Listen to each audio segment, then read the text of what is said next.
네, 강프로입니다. 자, 태성 한번 볼게요. 태성 오늘 10% 빠집니다. 오늘 금요일인데 이렇게 10%씩 하락하는 상황에 되게 악재가 있다거나 아니면 종목군에 문제가 있다거나 그렇게 생각하시는 분들이 있을 것 같은데 없습니다. 굳이 하나 왜 빠지는지 이야기해봐라. 그러면 한 가지 이유예요. 단기간에 너무 많이 올랐기 때문에. 그렇죠? 그러면 이격이 발생하고 이격이 발생하면 이격을 좁혀야 됩니다. 그 좁히는 과정에서 나오는 일반적인 조정이라고 보시면 됩니다. 자, 저는 항상 이야기를 드리는 게 고가 돌파하는 종목들만 공략하세요. 이렇게 이야기를 드립니다. 이걸 왜 이렇게 말씀을 드리느냐? 앞으로 좋아지는 부분을 주가가 먼저 반영하기 때문에 그렇습니다. 자, 무슨 얘기냐면 실적이 실제 좋잖아요. 그러면 주가는 오르지 않습니다. 절대로 오르지 않아요. 자, 무슨 얘기인지 보여드릴게요. 태성의 지금 시가총액은 3천억입니다. 그런데 한 달 전에는 대략 50% 정도 삭감해서 볼게요. 50% 삭감해서 보면 3천억에서 1,500억이죠. 그렇죠? 그러면 2배 성장을 이 기간 동안 했느냐? 최소한 1분기에라도 했느냐? 보면 실적으로 명확하게 나오잖아요. 그렇죠? 이렇게 보면 뭔가 성장한 것 같죠? 근데 적자네? 아니라는 거죠. 그리고 실적이 나왔을 때 23년도에 적자니까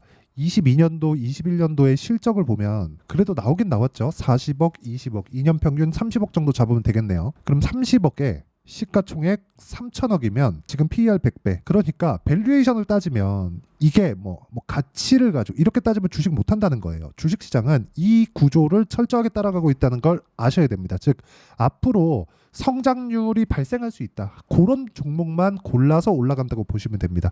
그럼 태성은 왜 올라가요? 유리기판, 그렇죠? 뭐 동박이나 그런 부분에 대해서 얘기하는데 유리기판입니다. 철저하게 유리기판만 딱 보셔야 되고 반도체 관련된 내용에 의해서 주가가 올라가고 있다고 보시는 게 맞습니다. 그리고 이 구간을 어떻게 보는지 가격 요건에 맞춰서 제가 실전에서 어떻게 하고 있는지를 보여드릴게요. 이 내용을 만약에 이해를 한다면 주식시장에서 다른 뭐 상황이나 뭐 그런 내용들은 보지 않게 될 거예요. 자, 내용 보시면 일단 태성을 어떻게 매매했습니까? 확인 매수, 매도 10%, 확인 매수, 매도 50% 이렇게 수익이 발생을 했죠. 이렇게 수익을 발생시켰던 이유는 앞으로 좋아질 만한 내용이 있기 때문입니다. 그게 뭐예요? 유리기판입니다. 유리기판. 지금 AI 시대가 왔고 AI 반도체가 불티나게 팔리고 있죠. 그냥 던져놓으면 사갑니다. 없어서 못 팔 정도예요. 근데 너무 많이 팔리고 너무 많이 사용하다 보니까 전기가 부족하고 효율을 높여야 돼요. 그래야 발열이 줄어들고 전기도 적게 쓰고 환경도 지킬 수 있겠죠. 이런 부분 때문인데 여기서 대안으로 떠오른 게 유리기판입니다. 왜? 일반 PCB보다 전도율이 높고 뭐 여러 가지 이점이 있으니까 뭐 이런 부분은 그렇게 중요한 게 아니에요. 뭐 유리기판이 기술적으로 얼마나 뭐 뛰어난 뭐 물성을 가지고 있거나 이런 것들에 대한 중요함이 아니라 그냥 그게 시장에서 먹혔다는 겁니다. 그렇죠? 그래서 주가가 올라간 거예요. 그래서 우리는 기본적으로 저가에 살 수 없다. 근데 쭉 올라왔어요. 어느 정도 3,000원부터 14,000원까지. 그렇죠? 거의 한 5배 가까이 올라왔는데 올라오고 나서 보니까 이격이 발생을 했고 이격이 발생하는 과정에서는 조정이 발생할 수밖에 없고 그래서 제가 뭘 했어요? 중간에 그냥 판 겁니다. 저는 고가를 잡을 수 없어요. 이 내용에 대해서 이야기를 드리는 겁니다. 우리는 저가에 잡을 수 없고 고가에 정확히 팔 수 없다. 그러면 우리는 언제 매수를 해야 돼요? 올라가는 구간을 확인하고 매수를 했을 때 50%씩 이렇게 수익이 난다는 겁니다. 자, 태성 말고 다른 종목군들을 볼게요. 물론 매매하는 과정에서 물리는 구간도 있고 내가 손절을 할 때도 있습니다. 하지만 매매하는 과정에서 내가 반드시 봐야 될 내용 중에 하나는 올라가는 모든 종목군들은 비싸다. 그렇죠? 그러면 애초에 우리는 비싼 종목을 골라서 사자. 그랬을 때는 내가 앞으로 좋아질 만한 내용이 녹아져 있는 그런 주식만 사게 된다. 하지만 내가 손절을 최소화시킬 수 있는 타점을 잡자. 그 내용에 대해서 이야기를 드리는 겁니다. 그래서 이렇게만 이야기를 드리면 이해를 못 하실 것 같아가지고 제가 실전 매매를 어떻게 했는지 결과를 이야기를 드리는 거고 제가 타점을 공개한다는 건 다 보여드리는 겁니다. 자, 그리고 뭐 다른 종목군들 뭐 DI나 그런 종목군들 보면 어때요? 매수매도 25%, 14%쭉 내려오면 더 있습니다. 뭐 26, 22, 28 이런 식으로 계속해서 수익이 발생한다는 점 이런 부분이 중요하고 사람 테크놀로지나 이런 종목들 그쵸? 3월달에도 마찬가지죠. 올라오는 부분을 공략했을 때 내가 매수, 매도 정확하게 75% 이런 정도의 수익이 발생한다는 겁니다. 주식시장은 이렇게 가격 외적인 다른 부분은 나는 절대 보지 않는다. 이 부분은 깔고 보시고요. 이 내용을 제가 실시간 시세가 필요하기 때문에 소통박에서 모두 공유를 하고 있습니다. 예를 들어서 뭐 대한전선이나 덕산테코피아 이런 종목군들 오늘 공략에 들어갔고요. 요것도 결과를 한번 보면 명확히 나오는 게 덕산테코피아. 그쵸?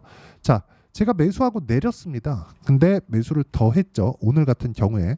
근데 이게 항상 올라가는 구간에서만 매매가 이루어졌다는 점. 매매하다 보면 이렇게 7%씩 손절하는 경우가 생기지만 쭉 내려보면 뭐 7% 수익, 37% 수익 이렇게 계속해서 반복이 된다고 보시면 되고, 이 구간에 대해서 내가 이해를 하려면 가격에 대한 이해가 필요하고, 그런 부분을 제가 소통방에서 공유를 해드리고 있으니까 구독과 좋아요 눌러주시고요. 상단에 있는 전화번호로 구독 또는 소통이라고 문자 보내주시면 소통방 입장 링크를 순차적으로 공유를 해드리도록 하겠습니다. 어떤 관점에 의해서 주가를 봐야 되는지, 어떤 관점에 의해서 주식시장을 바라봐야 되는지를 제가 이야기를 드린 거고, 이 내용에 맞춰서 우리가 태성을 보면 정확하게 미래가치를 반영하는 주식시장의 특성을 나타내고 있다. 자, 그럼 지금 조정받는 건 왜 그래요? 미래 가치를 너무 빨리 반영을 했으니까. 그럼 반영하는 과정에서 실적은 늦게 따라오죠. 근데 그 실적이 안 나올 수도 있죠. 근데 안 나오는 것은 아직까지 조정의 이유는 되지 않습니다. 원래 뭐 이제 올라온 지 한 2달밖에 안 됐는데 여기서 바로 급락 나오고 뭐 실적 안 나오네 얘네, 이렇게 보진 않는단 말이에요. 그쵸? 올라가는 과정에서 특정 그 시장에서 인정할 만한 가격대가 있을 거고, 그건 누구도 모릅니다. 내려가 봐야 알아요. 그 내려가는 구간에서 우리가 판단을 해야 되는 겁니다. 매도를 할 건지 아니면 더 보유를 할 건지. 근데 저는 매도를 추천드리고, 태성 같은 경우에는 애초에 보유하지 말았어야 되고, 그래서 가격에 대한 부분을 이해를 해야 된다는 겁니다. 그리고 제가 이 내용에 맞춰서 매매를 했기 때문에 지금 보유하지 않는 겁니다. 나는 고가를 잡지 못한다. 그렇기 때문에 상한가 치고 다음날 매도했다. 그래서 50% 수익을 냈다. 이런 부분을 제가 소통방에서 공유를 했다. 그렇죠? 태성 정확하게 치면 정확하게 6월 3일날 공략한 내용이 나오고, 이 밑에 YC나 그런 종목들을 보더라도 모두 다 동일합니다. 올라가는 구간, 올라가는 구간, 올라가는 구간. 그렇죠? 5% 손절하는 경우 있습니다. 근데 밑에 내려봐요. 8% 수익, 17% 수익, 쭉 내려보면 20% 수익. 그렇죠? 이런 식의 상황을 지속적으로 만들어 간다는 거죠. 이 내용에 대해서 내가 이해하기 위해서는 가격에 대한 이해가 필요하고요. 그런 부분을 제가 소통방에서 이야기를 드리고 있고, 당연히 태성에 대한 실시간 타점, 그 내용까지 공유를 하고 있으니까 상단에 있는 전화번호로 구독 또는 소통이라고 문자 보내주시면 소통방 입장 링크를 제가 순차적으로 공유를 해드리도록 하겠습니다. 어떤 식으로 공략을 해야 되는지에 대해서 이야기를 드렸고, 그리고 실시간 내용이 필요하기 때문에, 그쵸? 실시간 내용이 필요하기 때문에 제가 이렇게 소통방에서 진행하고 있는 거고, 이 내용에 대한 이론적인 부분은요, 여기 태성의 단기 보유 전략으로 제가 내용 준비를 해놨는데, 단기는 2주입니다. 아까 전에 제가 실제 매매한 구간을 보면 전부 다 2주 안쪽으로 다 끊어서 보고 있죠. 그렇기 때문에 2주 안쪽으로 내가 끝낼 수 있는 상황을 만들어야 되고, 그러려면 반등 확인이 필요하다. 반등 확인은 아마 다음 주 정도가 되면 나올 겁니다. 다음 주에 제가 어떤 식으로 공략을 하는지 단기 보유 전략을 활용해서 태성의 실시간 타점을 문자로 공유를 해드리도록 할 테니까 상단에 있는 전화번호로 태성이라고 문자 보내주시면 단기 보유 전략과 실시간 타점을 문자로 공유를 해드리도록 하겠습니다. 어떤 식으로 공략을 해야 되는지, 그리고 실전에서 어떻게 작용을 하고 있는지를 제가 이야기를 드렸는데, 이 내용에 맞춰서 우리가 봐야 되는 부분은 딱 한 가지다. 가격을 보자. 가격 외적인 다른 부분은 절대 보지 말자. 그렇죠? 가격에 매몰되는 것은 괜찮습니다. 근데 내가 이 종목이 되게 좋을 것 같은데 이런 부분에 매몰되면 안 돼요. 이 종목, 그쵸? 태성이 나쁘다는 게 아니라 A 기업에서 B라는 사업을 하는데 B라는 사업이 잘 될 것 같다는 내가 환상에 빠지면 그게 안 됐을 때 대안이 없어집니다. 그렇기 때문에 우리는 그냥 올라가는 종목이 답이다. 그리고 그 구간에서 타점을 잡을 수 있는 환경을 어떤 식으로 판단을 하고 어떤 식으로 분류를 해야 되는지, 그 내용에 대해서 제가 다시 한번 이해하기 쉽게 설명을 드리도록 할 테니까 영상 끝까지 시청하시고요. 모든 분들이 성공 투자하셨으면 참 좋겠습니다. 자, 24년도가 돼도 여전히 시장은 녹록지 못합니다. 이런 상황이 벌어지는 건 어쩔 수 없습니다. 이런 상황에서도 수익이 나는 종목들의 구조는 변하지 않습니다. 즉 대시세 종목에 대한 구조는 변하지 않는다는 거고, 실제 제가 소통방에서 지속적으로 이야기를 드리고 있는 내용도 대시세 종목이나 시장 주도주를 공략하는 건 철저하게 가격 분석을 하라고 이야기를 드리고, 가격 분석 이후에는 이슈에 대한 파악, 그리고 이슈를 파악하고 나서는 다시 내가 얼마에 매수할지 그 타점에 대한 부분을 지속적으로 언급을 하고 있습니다. 자, 근데 생각해 보세요. 시장이 굉장히 어려웠습니다. 어려운 상황에서의 어떤 종목들이 강했냐 보면 반도체와 그리고 바이오입니다. 자, 실제 여기 보면요.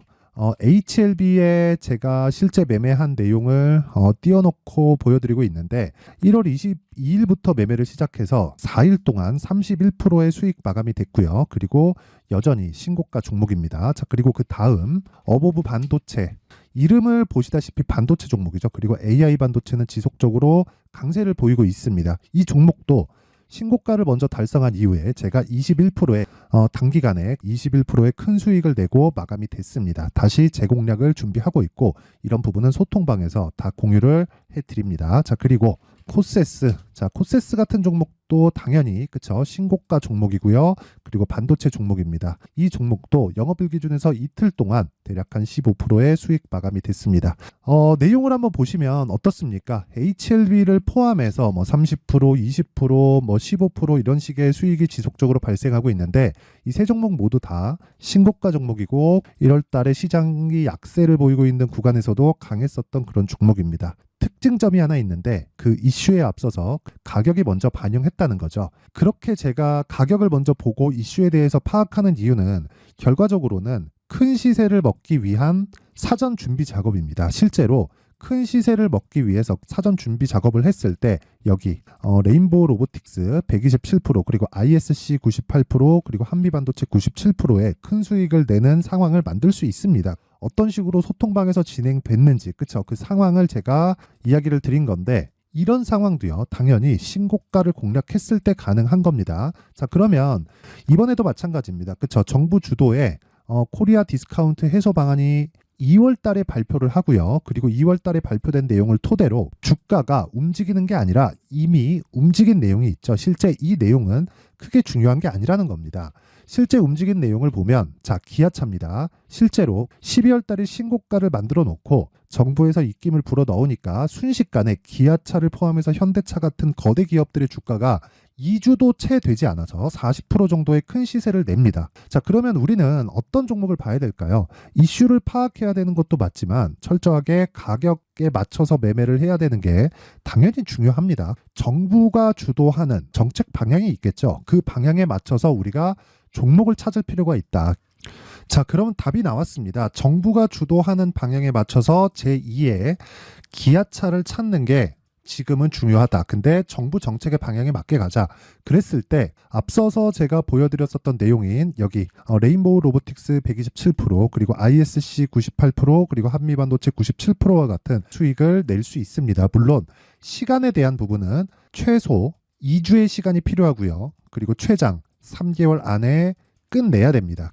자, 기아차의 시세를 보셨던 것과 같이 2월 달에 정부 정책의 방향이 결정되고요. 바로 3월 달이면 시행입니다. 자, 그러면 우리는 거기에 맞춰서 당연히 종목을 찾아야 되고 제가 제2의 기아차를 찾아놨습니다. 제가 아까 전에 소통방에서 이야기를 드렸었던 내용 다 공개를 해드렸는데 그 내용처럼 종목만 받고 싶다 하시는 분들은요. 상단에 있는 제 전화번호로 대시세, 자, 대시세라고 문자를 보내주시면 정부 정책의 방향에 맞는 종목을 모든 분들에게 무료로 공개를 해드리도록 하겠습니다. 자, 제가 원하는 건 채널 성장이 목적입니다. 자, 그래서 구독과 좋아요 꼭 좀 부탁드리고요. 모든 분들이 정부 정책에 맞는 방향으로 매매를 이어가서 큰 수익 보셨으면 좋겠습니다.